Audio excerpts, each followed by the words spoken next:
Oi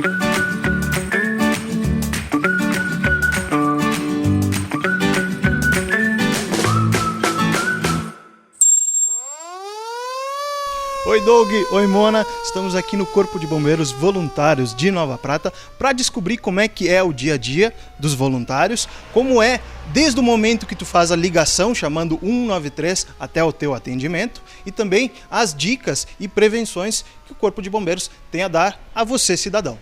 Primeiramente, tudo 100%, guri. Estamos aqui 100%.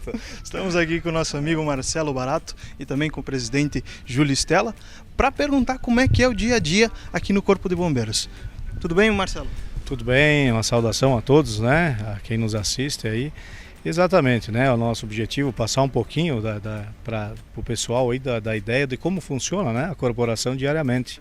Como somos, né, desde quando somos acionados, o nosso pessoal voluntário, enfim, um pouco da estrutura que se tem aí para servir a nossa comunidade. Júlio Stella, como é estar à frente do primeiro corpo de bombeiros da região? Boa tarde ao pessoal que nos assiste também.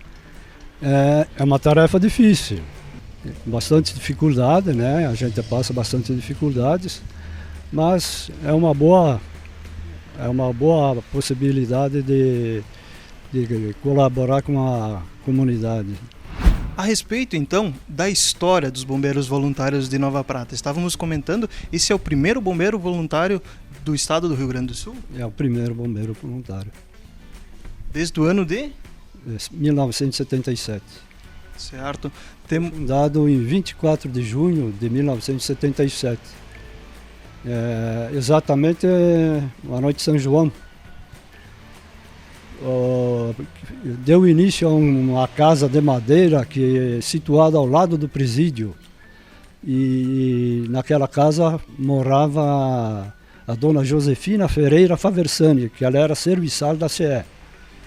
E então, a partir daquela noite lá, começou um movimento para a criação do Corpo de Bombeiros. E conforme a ata de fundação que está aqui, e aí tem toda a história, o início da história. A princípio foi um movimento popular, então, o início do Corpo de Bombeiros? Foi popular, foi através do Lions, através do Rotary também, né? Dessas entidades aí que participaram.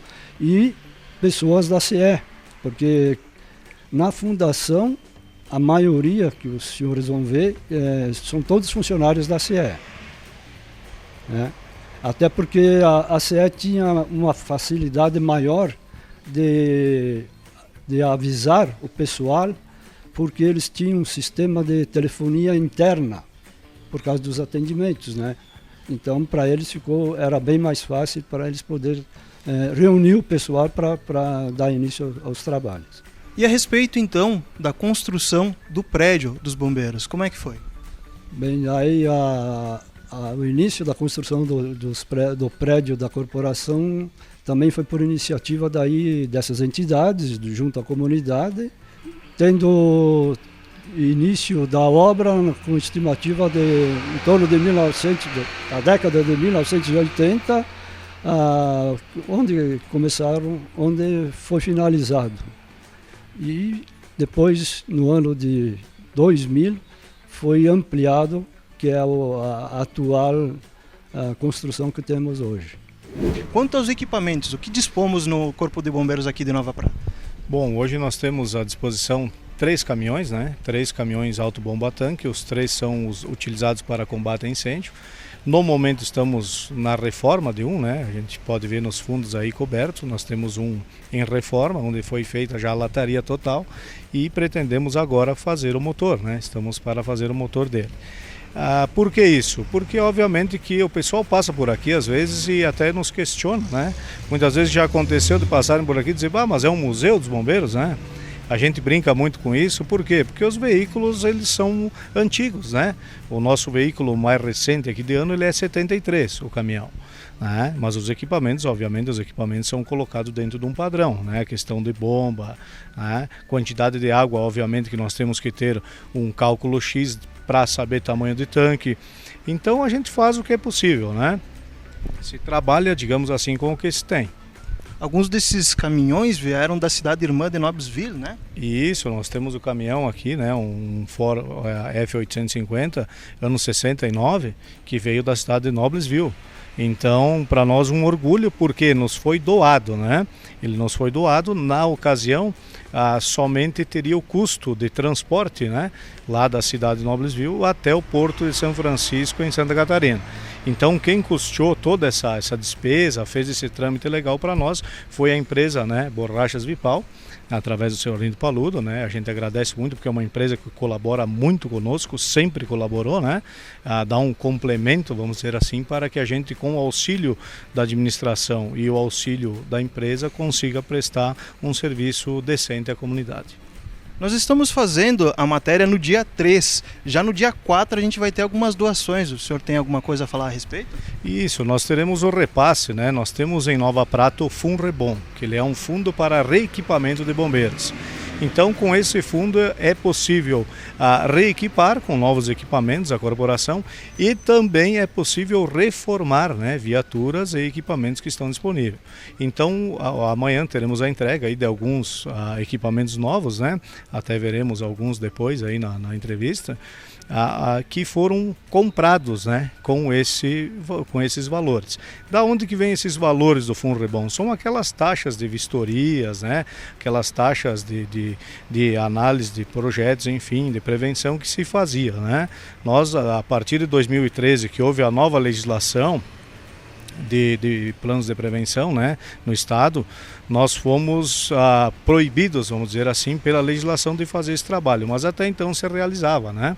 Então, a partir de 2013 ficou específico ao Corpo de Bombeiros Militar esse trabalho. Mas mesmo assim nós temos o Funrebom, né, em Nova Prata, e essas taxas elas são arrecadadas para fins, né, de destino aqui em Nova Prata, em equipamentos, em reformas e melhorias. E se alguém quiser fazer um donativo pessoalmente, como é que procede? É possível, se a pessoa quiser, nós temos uma conta para isso, enfim, né? Então a pessoa vem até nós, ou enfim, ela vai diretamente ao banco, né?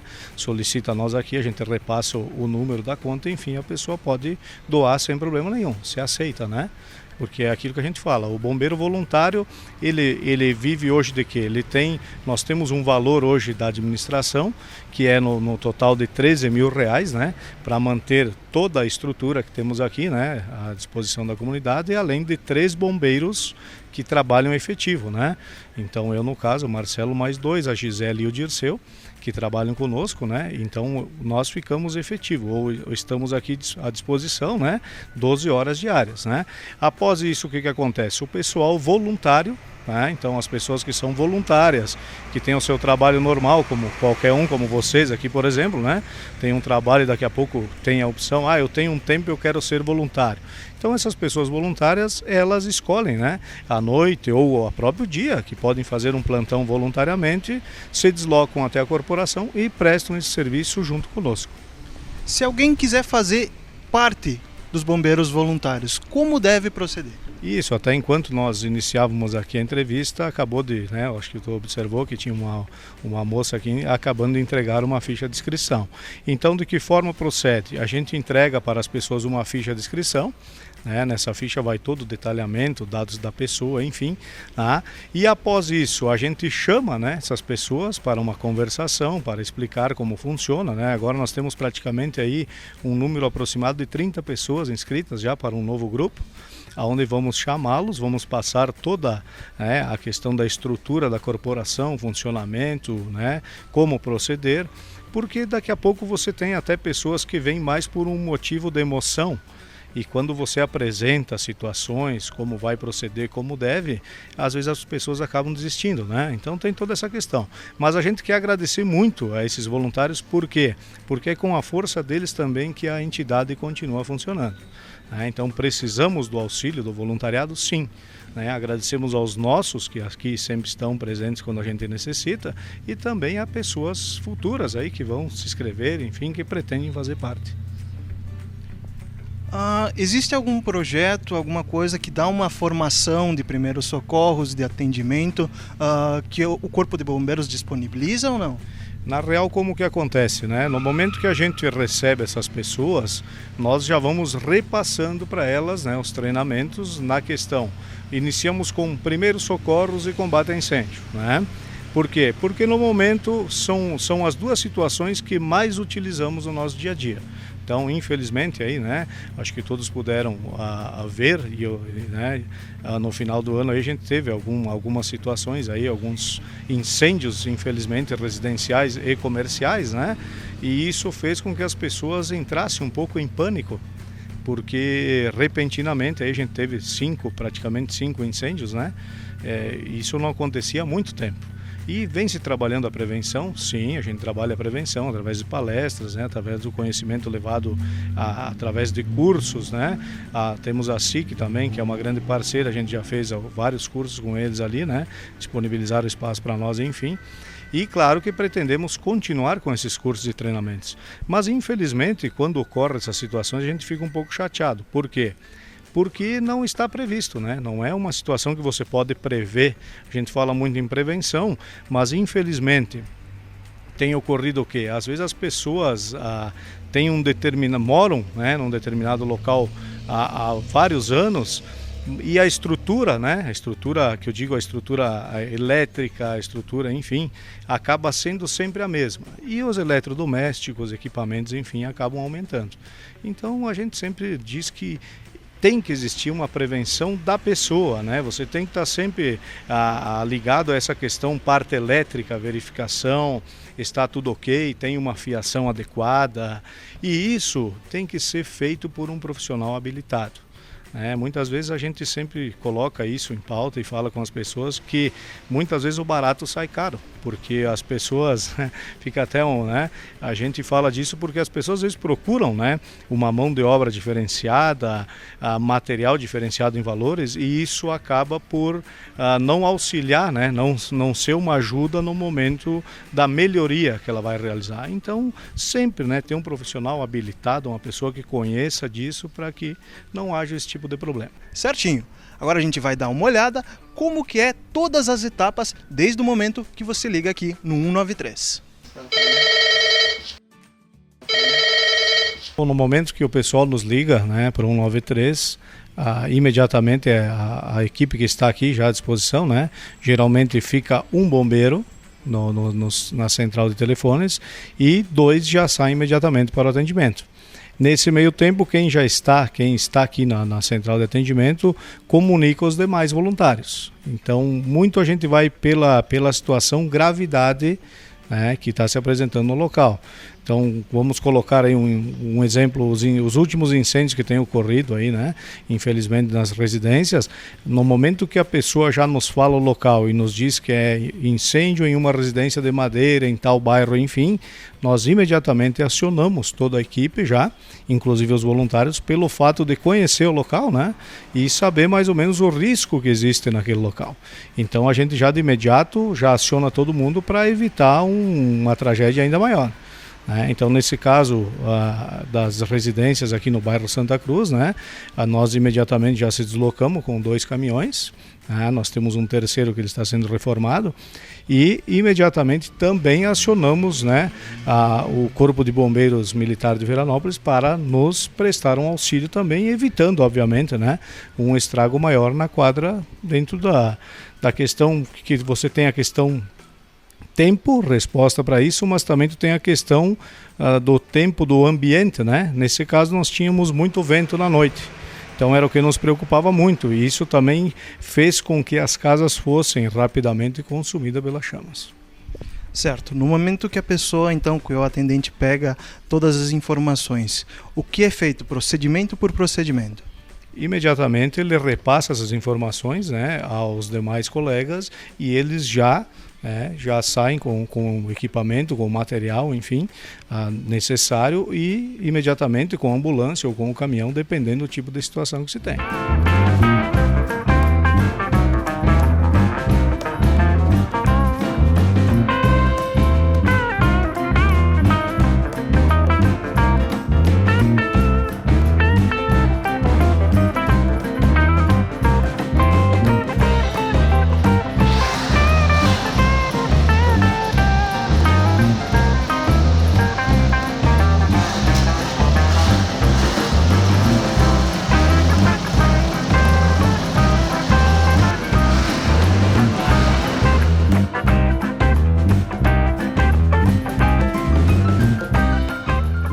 Enquanto o nosso amigo vai fazendo os procedimentos, explica para nós o que ele está fazendo. Isso, ele está conectando a mangueira de combate a incêndio, né? A gente está fazendo em partes até para que as pessoas entendam, né? Então, normalmente a mangueira ela é jogada ao chão, né? Ela já vai automaticamente se desenrolando. Claro que aqui teria uma outra pessoa, no caso o colega está sozinho, mas tem a outra pessoa, o motorista geralmente fica no caminhão e ele que faz a conexão da mangueira para o colega. Então o caminhão é ligado, né? Nós ainda não ligamos ele para estarmos conversando, mas o caminhão é ligado e através do motor é que é acionada a bomba. Então aciona a bomba, né? Esse caminhão é um caminhão de 3.500 litros de água, né? E aí no momento que aciona a bomba, o colega já vai estar pronto, né? Lá na frente com o devido esguicho preparado para iniciar o combate a incêndio. Então agora nós vamos ligar o caminhão para demonstrar como é que funciona o sistema, né? Da conexão da bomba aí com o motor, já para que saia água lá na ponta, na final do esguicho.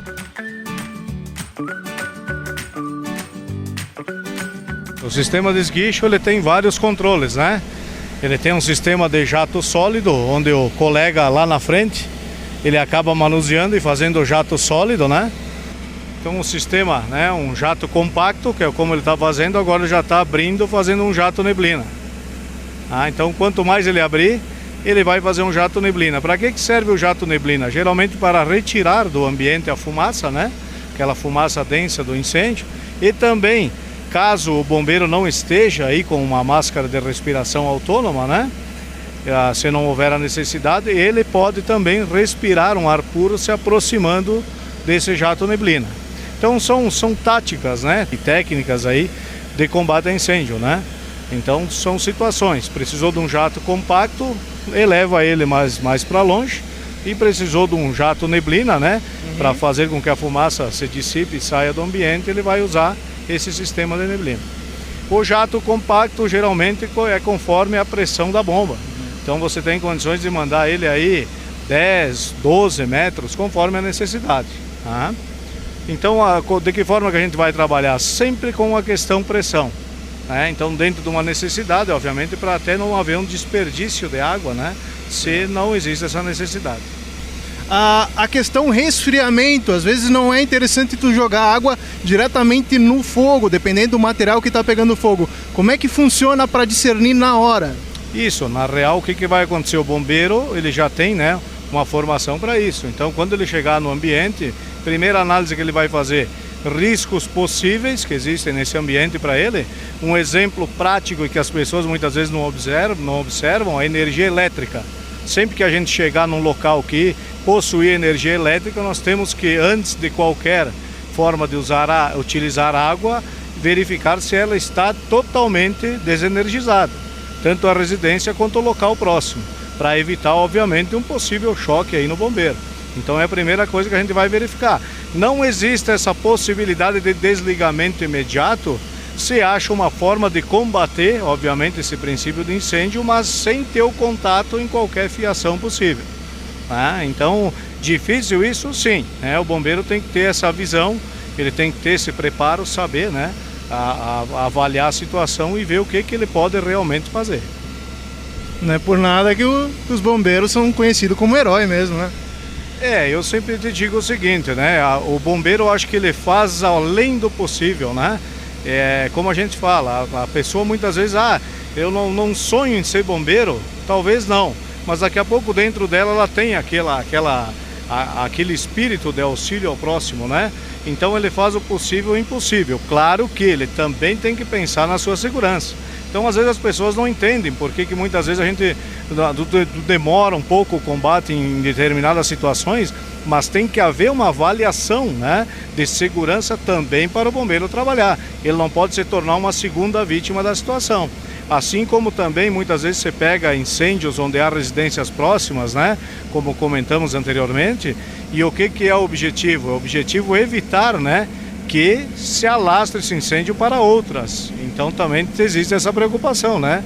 de ter esse cuidado para que não há um alastramento, protegendo as residências vizinhas. E no caso de precisar recarregar o caminhão, como é que a gente faz? Bom, na questão de recarga, né, a grande maioria das cidades elas possuem hidrantes, né, os hidrantes de rua que a gente chama, que é onde o pessoal se utiliza para fazer essas recargas.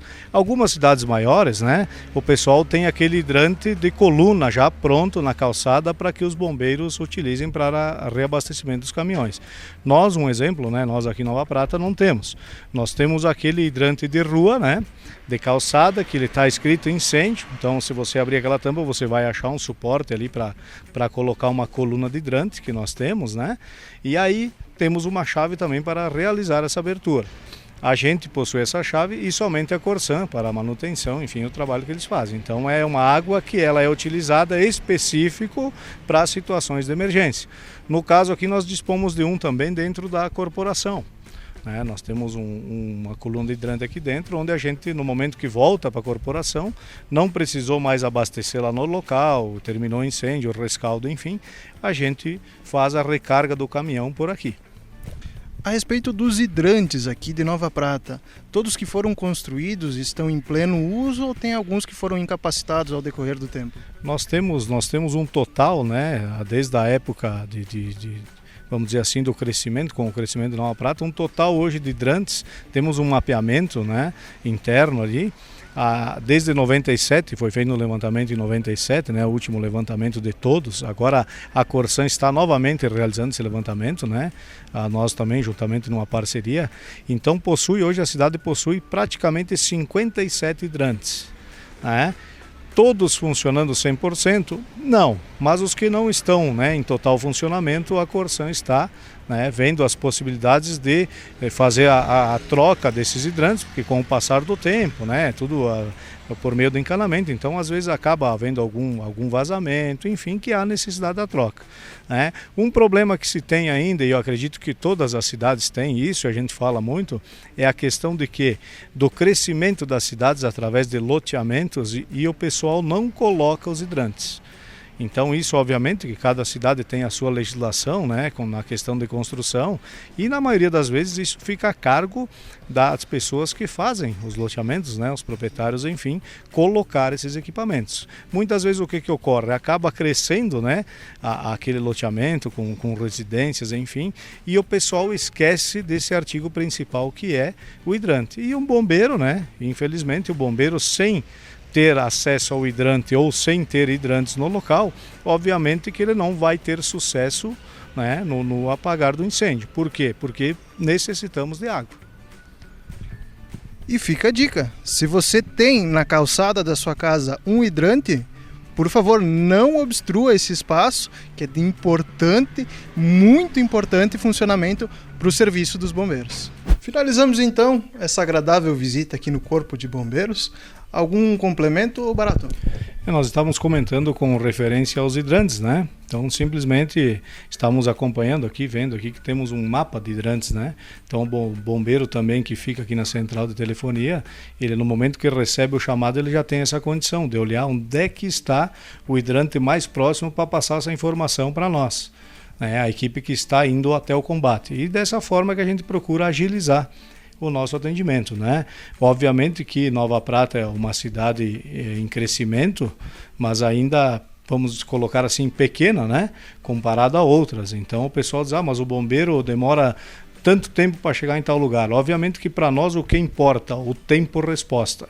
No momento que nós formos acionados, a gente já está deslocando a equipe. Problemas que se tem hoje, né? Muitas vezes as pessoas, e já houve isso, as pessoas ficam filmando a situação, ficam, né, fazendo fotos da situação e esquecem de acionar o Corpo de Bombeiros. Então o primeiro passo que a gente quer dar aqui, até uma dica para as pessoas, né? Avistou uma situação de sinistro, né? Seja ela um incêndio ou seja ela um acidente, o primeiro passo, o que eu devo fazer? Obviamente que se for um acidente, o ideal é fazer o quê? Poder sinalizar o local, né, para que não haja um segundo acidente e imediatamente ligar para o socorro especializado, né? No caso, o Corpo de Bombeiros temos o número 193 ou o 3242-3023. Incêndio, da mesma forma, né? verifica a segurança do local, enfim, e imediatamente liga já para o Corpo de Bombeiros, né? E muitas vezes as pessoas se prendem a ficar filmando, ficar verificando, e aí lá, né, depois de um tempo passado, o pessoal pensa em avisar. E aí muitas vezes, né, infelizmente a gente sempre coloca que um incêndio, né, um exemplo, um incêndio em residências em madeira, a durabilidade não passa aí de 8 minutos, a residência está praticamente totalmente destruída. Então, quer dizer, o que importa para nós, bombeiros, tempo-resposta. Isso sempre vai ser fundamental, né? Quanto mais ágil for a ligação, obviamente que rapidamente o bombeiro vai sair e poder fazer, né, o atendimento necessário. E a dica que fica, evite trotes. Acaba desperdiçando o tempo dos nossos amigos bombeiros, além de ser um crime, certo? E dificulta o possível atendimento de qualquer situação que possa estar acontecendo ao mesmo tempo. Os agradecimentos estão lá. Agradecemos a presença dos senhores e a oportunidade, né, de poder participar dessa matéria. E estamos trabalhando com a intenção de deixarmos o mundo melhor. A gente fica por aqui, voltamos aos nossos estúdios. Meu amigo Barato, 100%, vai estar falando com o Doug e com a Mona e dando maiores explicações sobre esse serviço que os bombeiros prestam aqui na região de Nova Prata.